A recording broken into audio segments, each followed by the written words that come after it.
Okay, good afternoon and welcome to the third episode of our Learning Web Development in 2022 series.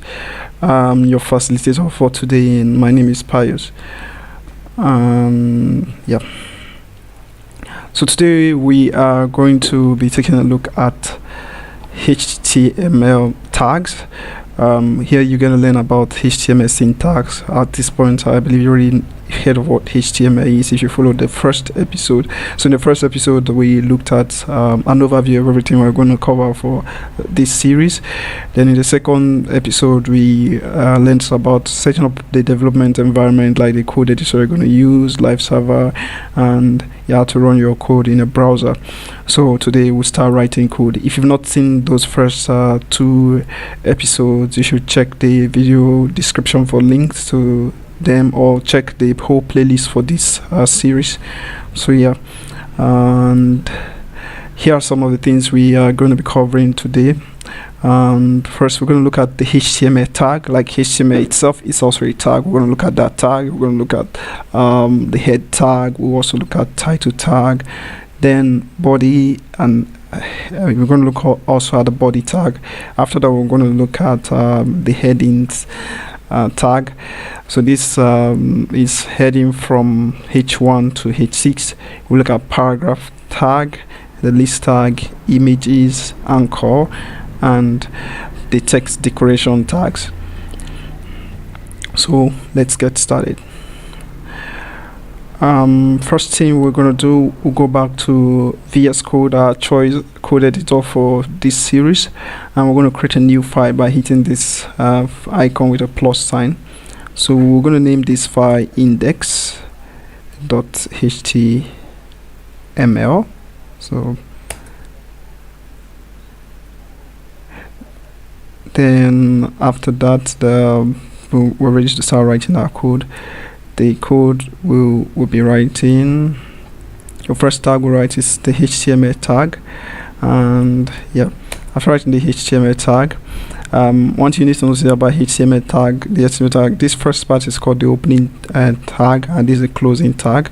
Then in between it, whatever tag that you need to nest inside goes in between the opening and the closing tag. So the HTML tag basically is a tag that it's required. You need to wrap all the contents of your website within the HTML tag. So that's why it's the root. It's required to be the root elements, the root HTML elements for your document, for your page.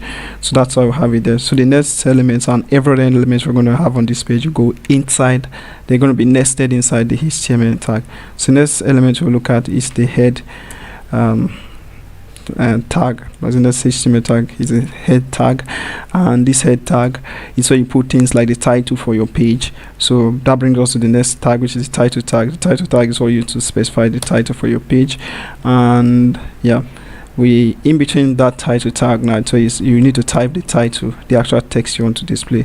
I can type something like welcome to my website. So that will be like the title of our page. Then the next tag we'll look at is a body tag, and the body tag goes down outside the head tag, directly nested inside the HTML tag. So this is a body tag. So the head tag, things you put on the head tag really doesn't show inside the web page, but things you put on the body tag, within the body, nested inside the body tag, rather shows on your web page. Well, let's stop at this point and test from what we've done so far. So if you right click, and you remember from our second episode, we're using live server. We learned how to set up live server too. So we're just going to right click and select open with live server. So that opens our example in live server, and so you can see there's a blank page because there's nothing within our body, but up here you can see the value specified for title. So that's basically what title is. And let's go back and continue. So the next tag we're going to look at is the heading tag. So this goes inside the body because we want to display it within the page of our website. So the heading tag is written using the H character and an integer value. So the first heading is the H1, and I can type let me say like hello there within that tag, and let's save and see the output.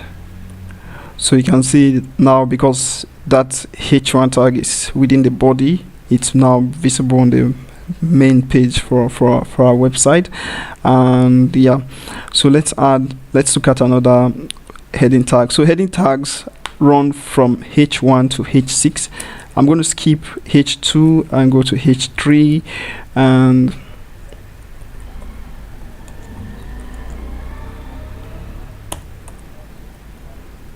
let's say this is an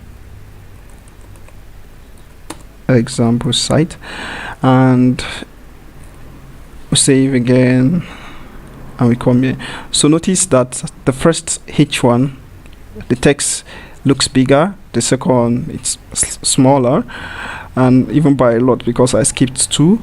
And let's jump from 3 to 6, h6.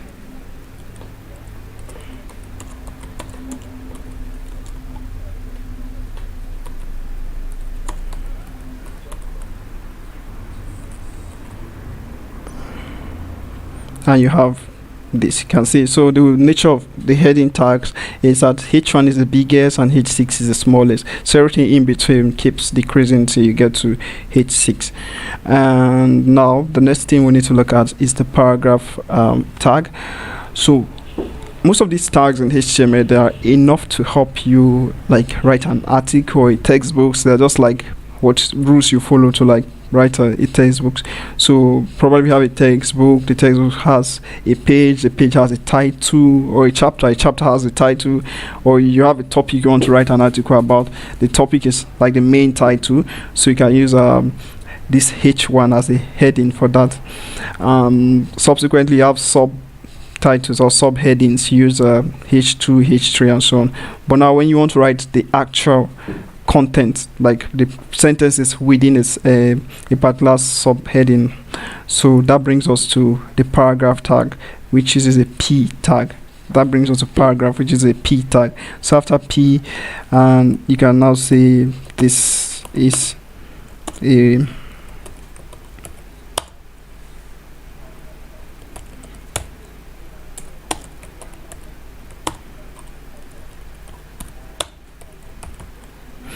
so this could be a paragraph. If you save and you come back here, you can see you have a text that is just a normal paragraph. And before we move forward, one thing you need to notice about all these tags is that for both h1 and p tags, they actually take just one line. Like you can't put 2 side by side by default. And yeah, that's worth noting. So let's go to the next tag. The next tag we have is the list tag. So there are 2 types of list in HTML.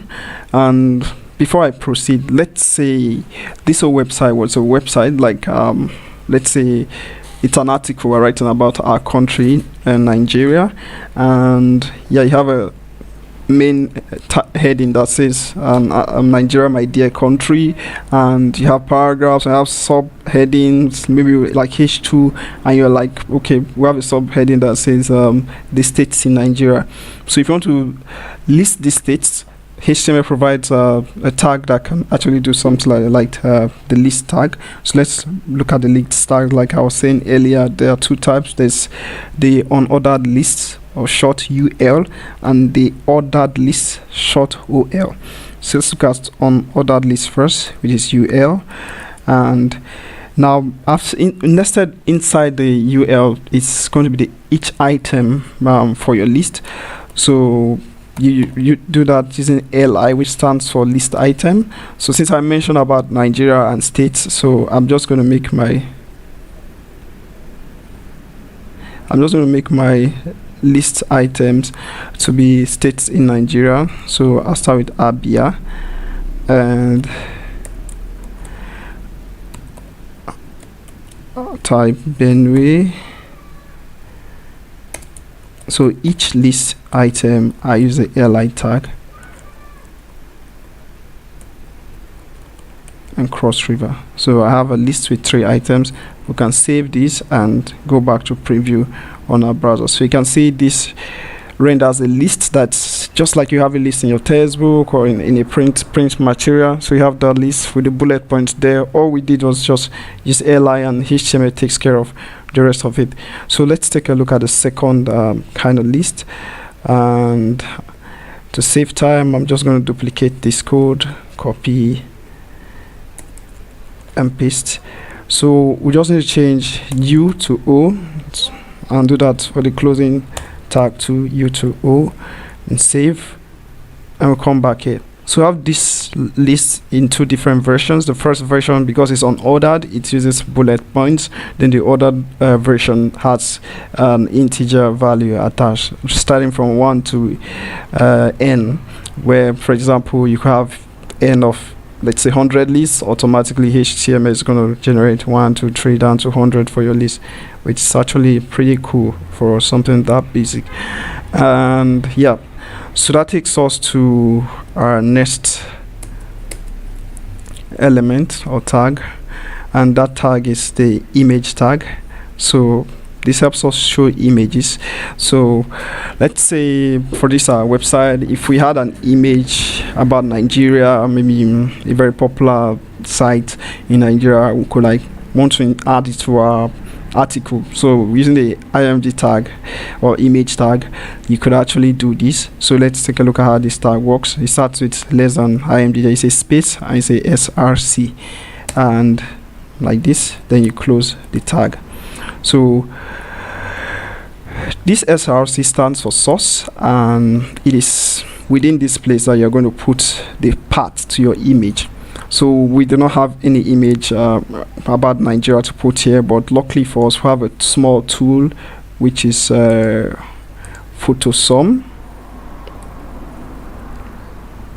PicSum rather, which is PicSum. So if you visit picsum.com .photos rather / 200, it generates a random image for you. So you could copy the URL for that image and use it within. I just copied that, pressing Ctrl+C. You can copy that and paste it within this double quote here.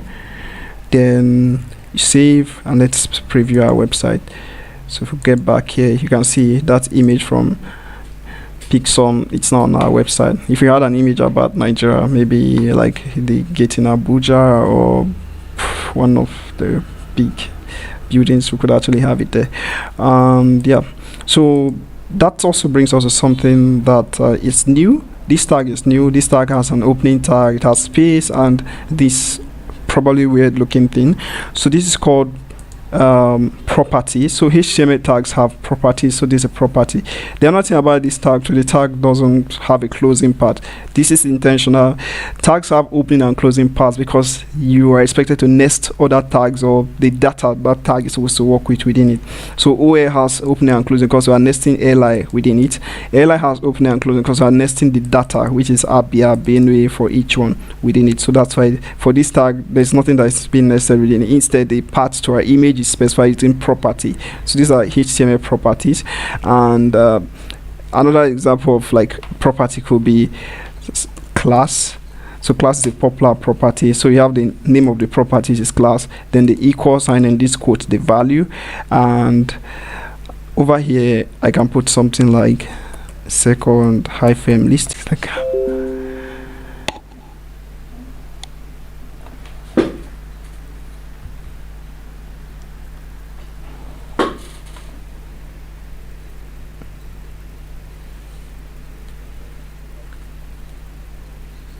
okay.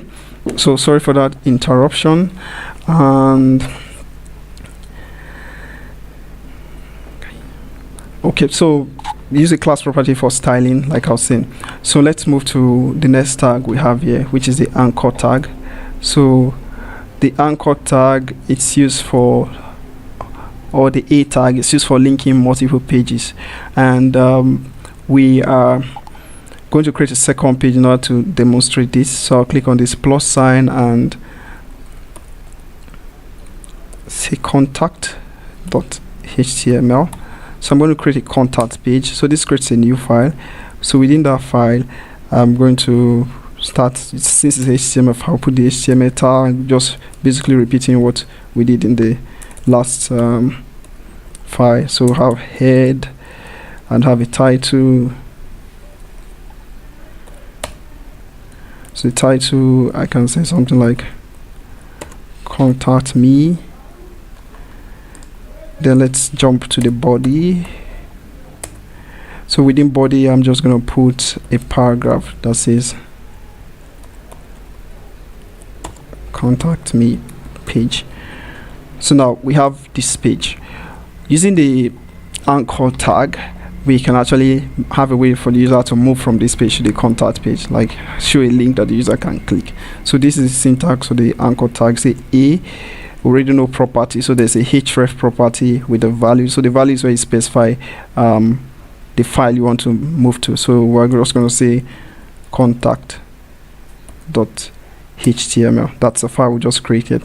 Then now in between the tag and the opening and the closing part of the tag, you now specify what text you want to show on the link the user will click. So the text will be contact me. So save again and we'll go back to the browser. So have a link here that says contact me, and clicking on that link, you see it takes us to this page. The title is contact me, and the paragraph I had inside says contact me page. So yeah, that shows it works. And let's move to the next sets of tag, which are the text decoration tags. So just like writing an article I've said about Nigeria, there are times you need to like decorate your text. By decoration here, I mean things like maybe you have within a paragraph you want emphasis on particular words. Emphasis could be things like making the text bold or making them italic. So yeah, the HTML provides that. So to demonstrate that, let's have a paragraph and says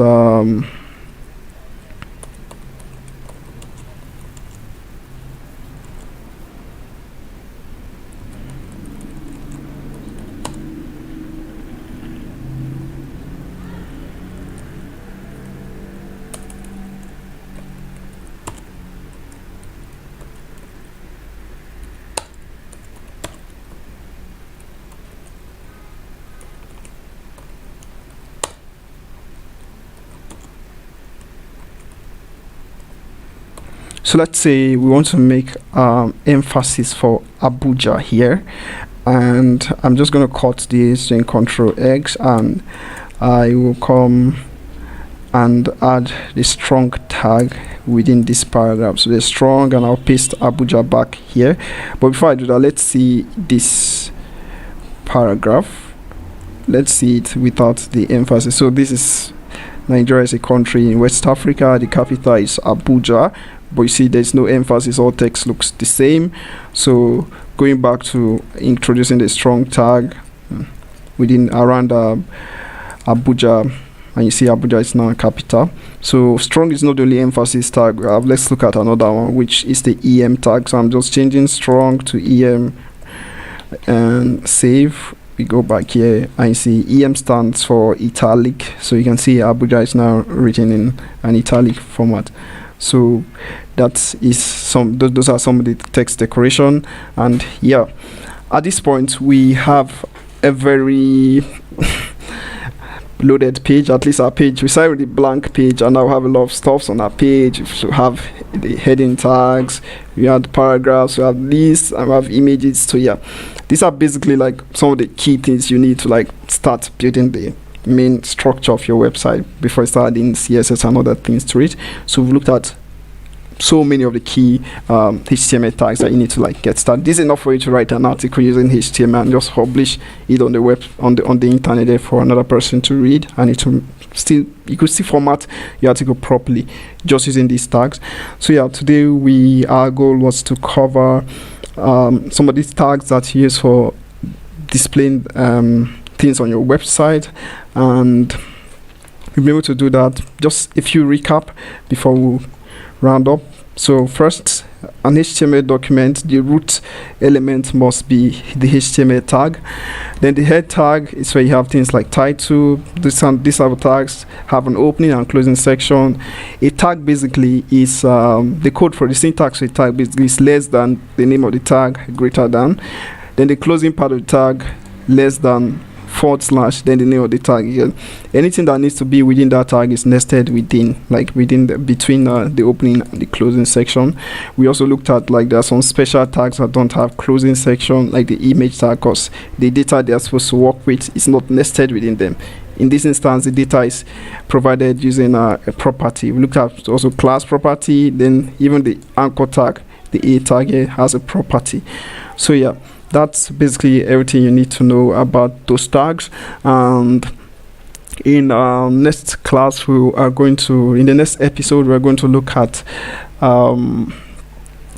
more HTML tags, but this time tags how to do it input. So we know how to display data to users. Now, how do we collect data from users that visit our website? For example, we worked on a contact page here, and so by our next episode we'll look at how to actually collect data from people on this contact page, like their name and so on, and to have like a field for collecting email, their message, and they can click submit to send the data. So yeah, thank you for joining us today on this episode, and we hope to see you next week, Thursday.